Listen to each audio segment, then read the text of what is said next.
Class 12 के physics के महत्वपूर्ण प्रश्नों का ये दूसरा पार्ट है। मैंने पहले पार्ट में 40 ऑब्जेक्टिव इंपॉर्टेंट क्लियर कराया था जो हर साल एग्जाम में पूछते हैं, और ये दूसरा पार्ट है। मैंने बोला था इसका 10 पार्ट लाऊंगा और 10 पार्ट यदि आप पढ़ लेते हैं ना तो 100% गारंटी ठोक देते हैं कि सारा प्रश्न ऑब्जेक्टिव फिजिक्स का आपका एग्जाम में यही से लड़ेगा। इसलिए इस वीडियो को आप पूरा देखिएगा, पूरा वॉच करिएगा। देखिए दूसरा पार्ट है और दूसरे पार्ट के लिए भी 40 इंपॉर्टेंट प्रश्न है जिसको आप ध्यान से देखेंगे। देखिए इसमें पहला प्रश्न क्या बोला है, अपेक्षिक चुंबकशीलता किसके बराबर होता है। जो अपेक्षिक चुंबकशीलता पाई जाती है आखिर वो किसके बराबर, देखो यहाँ पर दो तरह का, एक अपेक्षिक चुंबकशीलता और याद रखिएगा एक अपेक्षिक प्रवैद्युतांक भी होता है। तो आप अपेक्षिक चुंबकशीलता किसके बराबर होगा, तो अपेक्षिक चुंबकशीलता को म्यू आर कहते हैं। म्यू आर का मान म्यू बटा म्यू नॉट हो जाएगा। क्या हो जाएगा, म्यू आर का मान म्यू बटा म्यू नॉट हो जाएगा। ठीक है ना। अगर एक पूछा अपेक्षिक प्रवैद्युतांक का मान तो यहाँ पर एप्सिलॉन आर बोलते हैं, तो एप्सिलॉन आर का मान होता है एप्सिलॉन बटा एप्सिलॉन नॉट। और ये कई बार एग्जाम में पूछा और ये 2021 में पूछा गया क्वेश्चन भी है।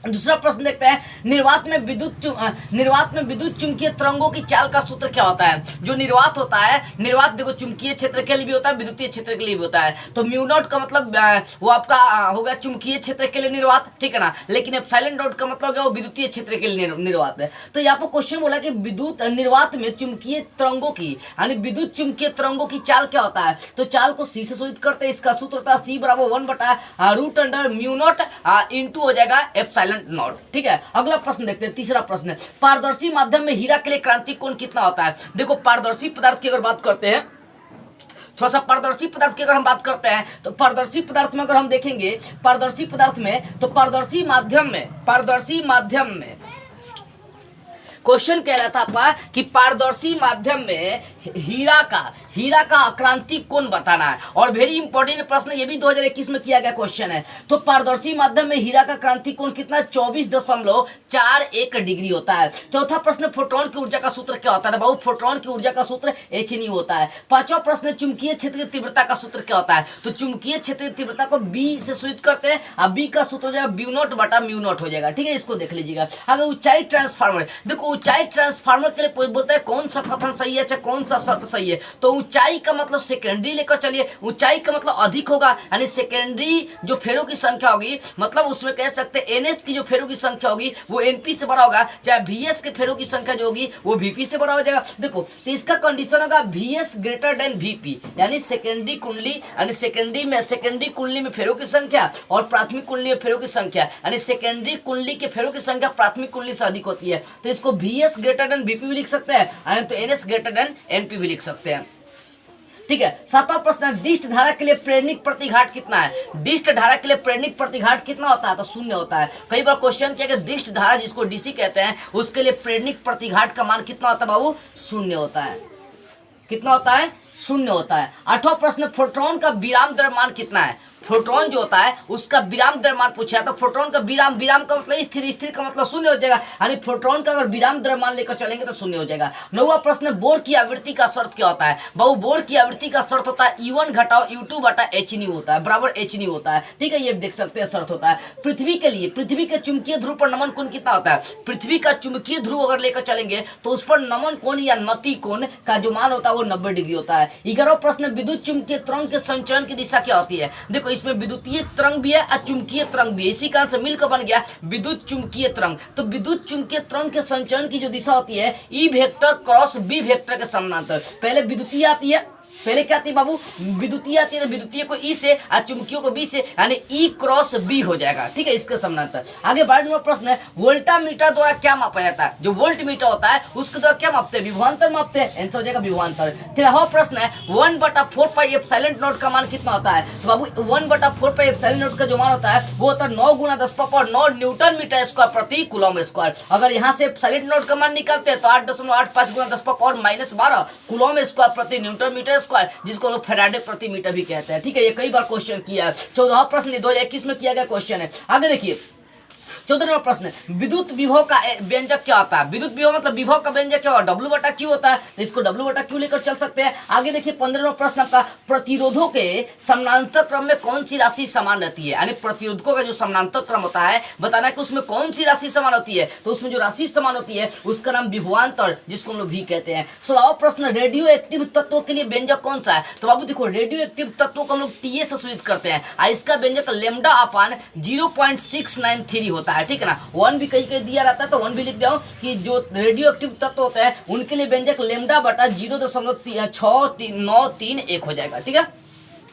आगे 17 नंबर प्रश्न देखिए, बिंदुवत आवेश के कारण, बिंदुवत आवेश में Q और R दूरी के कारण क्या होता है विभव का व्यंजक? कई बार एक क्वेश्चन किया भी है कि बिंदुवत आवेश के कारण विभव का व्यंजक क्या होता है, तो याद रखिएगा विभव का व्यंजक 1/4 पे एप्सिलॉन नॉट Q बटा R हो जाता है, ठीक है। आगे पानी का प्रविद्युतांक कितना होता है बाबू? याद रखिए पानी का प्रविद्युतांक 80 होता है। आगे R त्रिज्या वाली पृथ्वी की धारिता, अगर खाली एग्जाम में पूछे पृथ्वी की धारिता कितनी होती है तो 711 माइक्रोफैराड होती है, ठीक है ना। पृथ्वी की धारिता कितनी? 711 माइक्रोफैराड होती है। लेकिन पूछे R त्रिज्या के कारण पृथ्वी की धारिता, तो व्यंजक निकल जाएगा, सूत्र निकल जाएगा 4 pi epsilon not into R हो जाएगा, ठीक है। आगे 20 नंबर प्रश्न क्या बोला है? विद्युत वाहक बल की इकाई, यानी विद्युत वाहक बल का SI मात्रक, इकाई का मतलब SI मात्रक होता है, तो विद्युत वाहक बल का जो SI मात्रक होता है वो होता है वोल्ट। क्या होता है बाबू? वोल्ट होता है। इस तरह से 20 प्रश्न आपका ये समझ में आ गए होंगे, ये वेरी इंपॉर्टेंट, इसका स्क्रीनशॉट आप लोग ले लेंगे। आगे 21 नंबर जो प्रश्न देखिए, समानांतर सतह वाली कांच की पट्टी का शक्ति कितना होता है? जब समानांतर सतह वाली कांच लेकर चलेंगे तो बताना उसकी शक्ति कितनी होगी, तो उसकी शक्ति क्या हो जाएगी? 0 हो जाएगी। आगे कोणीय वर्ण विक्षेपण का सूत्र क्या होता है? देखो कोणीय वर्ण विक्षेपण का सूत्र होगा म्यू भी घटाओ म्यू आर I/2 में चलेगा आपका A। ये 2021 में पूछा गया क्वेश्चन है। हवा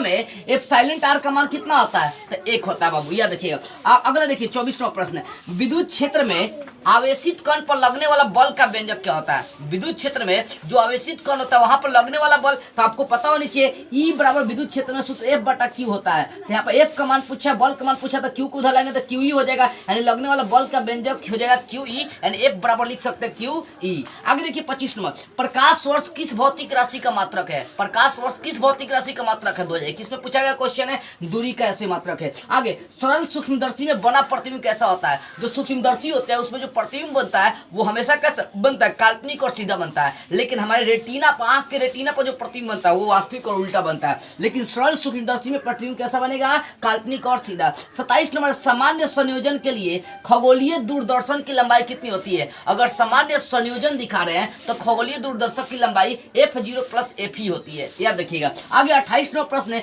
एक स्वस्थ व्यक्ति की आंख के लिए लेंस की फोकस दूरी कम से कम कितनी होनी चाहिए? 25 सेंटीमीटर होनी चाहिए। आपको पता है स्पष्ट दृष्टि की न्यूनतम दूरी कितनी? 25 सेंटीमीटर। और वही स्पष्ट दृष्टि की दूर बिंदु कितना होता है? तो अनंत होता है। आगे देखिए 29वां प्रश्न, प्रत्यावर्ती धारा का IRMS मान, मतलब हो गया वर्ग माध्य मूल मान, का व्यंजक कितना होता है? तो 0.707। क्या होगा? 0.707 I0 हो जाएगा, ठीक है। इसको पलट के कई बार पूछ देता है कि प्रत्यावर्ती धारा का IRMS मान और उसके बाद शिखर मान I0 के बीच क्या संबंध होता है? तो ये संबंध होता है IRMS बराबर 0.707 और उसके बाद I0 हो जाएगा, ठीक है। यही होता है प्रत्यावर्ती धारा के वर्ग माध्य मूल का मान, ठीक है। आगे देखिए 30वां प्रश्न है, कार्बन प्रतिरोध के हरे रंग का कोड का मान कितना होता है? तो कार्बन कलर जो प्रतिरोध होता है उसमें हरा रंग जो होता है ना वो 5 नंबर पर आता है। कितना हरा जो रंग होता है वो कितने नंबर पाएगा? 5 नंबर पर। ये भी 2021 में पूछा गया क्वेश्चन है। 31 नंबर प्रश्न क्या बोलिए कि पदार्थ की प्रतिरोधकता का व्यंजक क्या होता है? बाबू देखो VBI क्वेश्चन,